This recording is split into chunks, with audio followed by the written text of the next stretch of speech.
Вопрос этот по поводу очистного сооружения, он очень больной.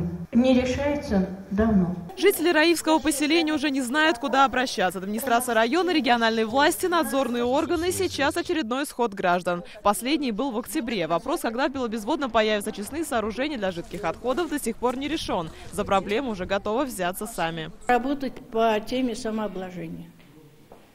Со всех собрать определенную сумму 1 год, определенную сумму 2 год, 3 год. И, может быть, тогда мы сможем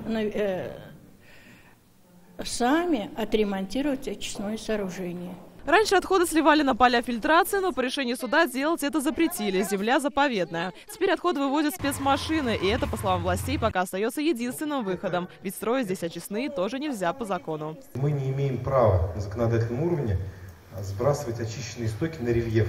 Сброс отходов на рельеф местности запрещен, а объемы речки Сербулак не позволяют принять очищенные стоки. Жители предлагают альтернативный вариант – построить коллектор до очистных соседнего Васильева. Строительство напорного канализационного коллектора до сетей Салават-Купырена, Васильевские очистные до такой степени высок и дорог, что затраты на него строительства несоразмерно высоки с численностью населения. Можем только вывозить.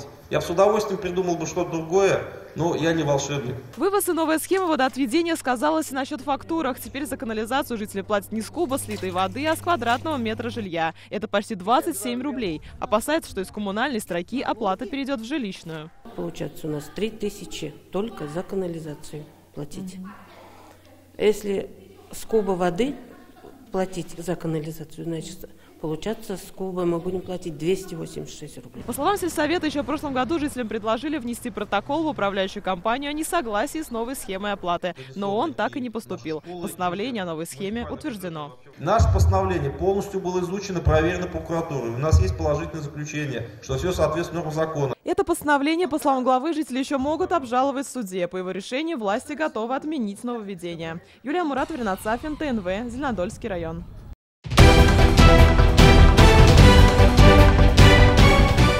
Все новости дня, выпуски программы «Новости Татарстана», программы и фильмы на сайте tnv.ru и на YouTube-канале ТНВ. Подписывайтесь.